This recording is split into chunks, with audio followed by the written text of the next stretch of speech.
It's 5:30, but we did it, kiddos.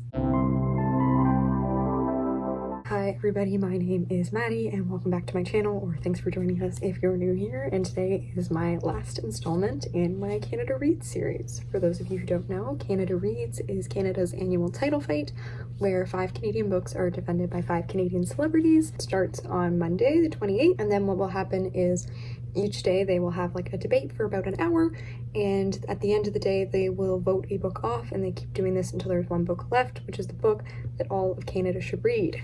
This week I have been reviewing every book that is going to be a part of Canada Reads, and it was a struggle, but I got to the last one. I did just this morning get it in from my library, but like 2 days ago I decided, I don't think this is happening, I'm just gonna buy it. So I'm glad I did, because if it didn't show up till this morning, I genuinely don't know if this video would have been coming out before the end of the day. So the way I'm gonna tackle this one is a little bit different just because it's a memoir, and like obviously I can't do plot or character analysis when they're real people. So let's just start with the premise, and then we will go from there. It's probably just going to be more of like an open discussion of things that I liked in the book and things that I didn't really like in the book. So this book is called Life in the City of Dirty Water, a memoir of healing, and it is by Clayton Thomas Muller.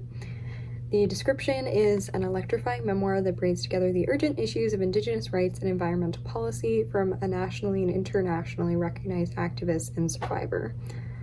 This is a very long description, so I probably won't read the whole thing, but I'll try and give you the gist. There have been many Clayton Thomas Mullers. The child who played with toy planes, an escape from domestic and sexual abuse, enduring the intergenerational trauma of Canada's residential school system, the angry youngster who defended himself with fists and sharp wit, I can't speak today, against racism and violence at school and on the streets of Winnipeg and small-town British Columbia.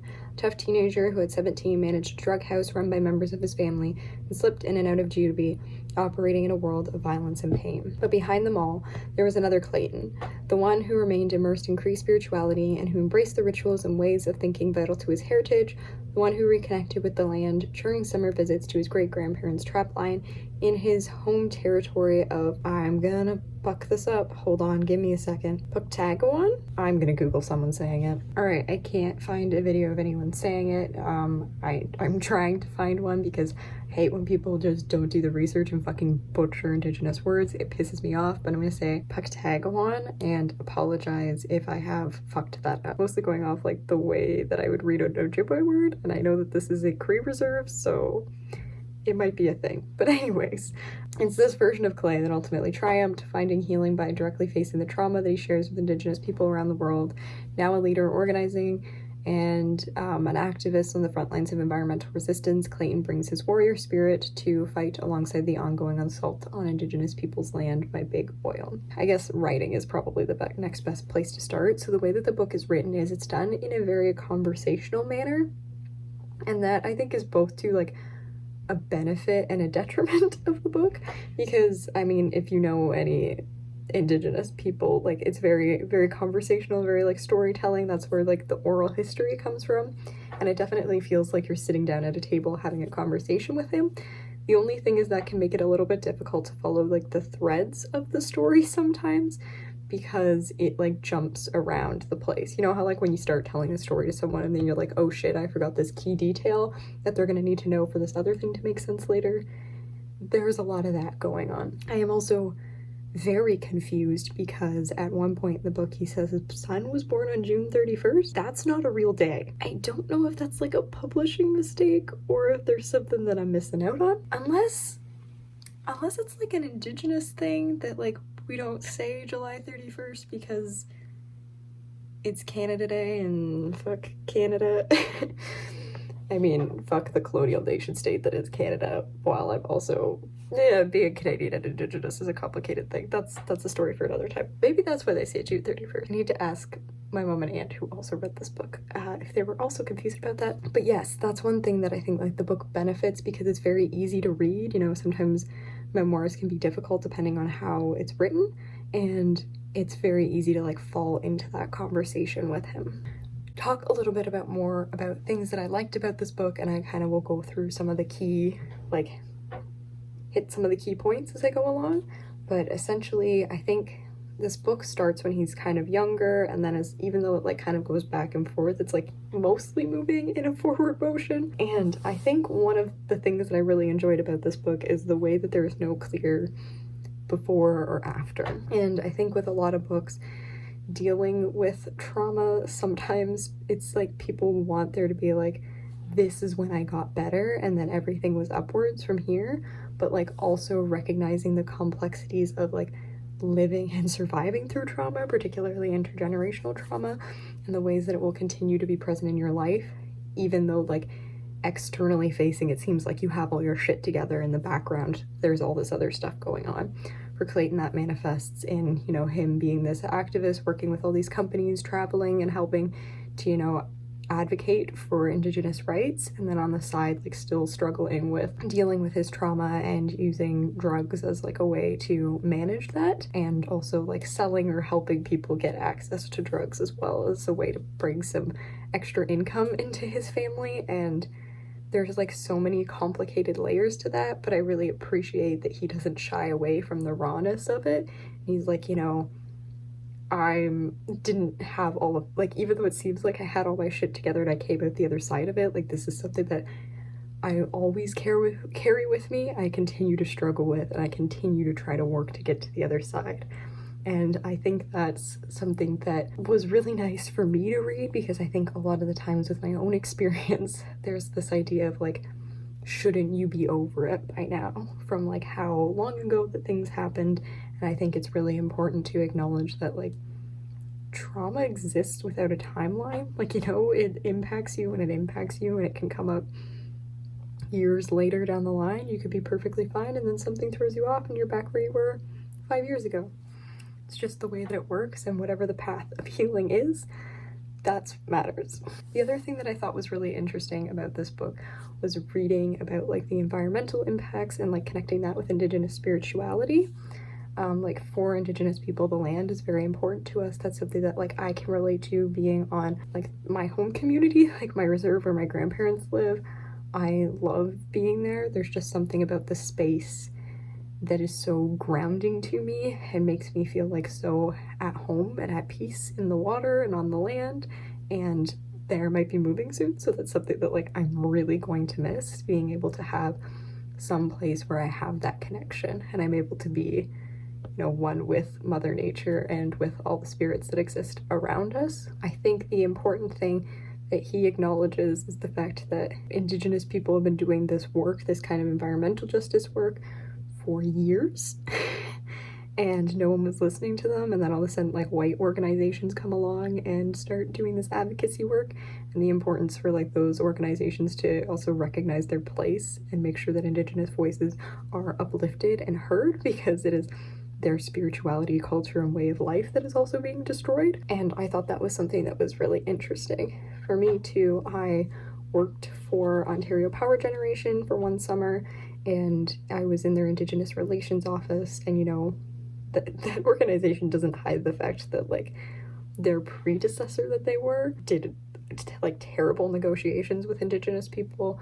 There were like hydroelectric stations that were put in that literally like changed the direction of the entire river, and that was done without consultation. There were areas where they moved like white families and homes but then flooded out Indigenous people.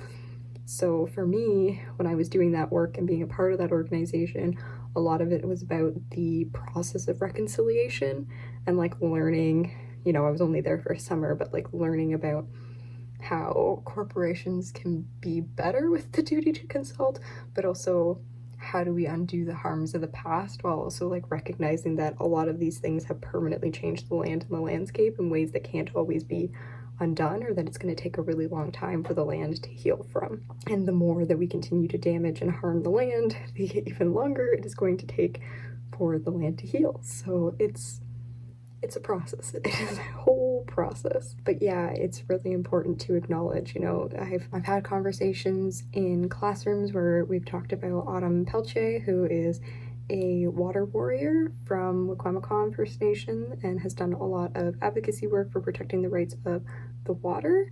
And you know, a lot of the conversations that Greta Thunberg is having, but that seems to get elevated because it's coming from a white activist. And I think a lot of that is really interesting, and looking at the ways that devaluing the planet is also a way of devaluing Indigenous culture and spirituality. And in healing that is also healing Indigenous people and getting back to the land and back to our roots. And I think that is something that this book does very well. I think another thing that Clayton does really well in this book is talking about the emotions that go into activism, because I think people forget how like draining activism work is, especially for people with lived experience. You know, he talks about how like Indigenous people, like, things are always going to be political, and that's something that like is very true. When these laws and these things are affecting your family and your way of life, you don't really have an option to not be political, because it's who you are, it's what you live off of. But I think in particular too, he talks about the way that like anger can be both a motivator but a barrier, and that it is very, very easy to get caught in that cycle of like anger and frustration. And I think that's something that like I encountered even earlier this week doing like my 5 Little Indians video, and just being like, why can't people wake up and like realize what's been going on? And I think reading this book, I was trying to think about, okay, what are the parts of me that I need to heal? Where is there anger that is like rightful and is going to be pushing me forward? And where is there anger that's going to continue to be a barrier for me and for healing? Ultimately, this book is about healing from colonial trauma, healing yourself, and also trying to find a way to heal the planet. I think Clayton navigates all of that with a lot of grace, even if sometimes it does get a little bit tangled up in the narratives. I think it's an incredible book, and I would definitely recommend that people check it out.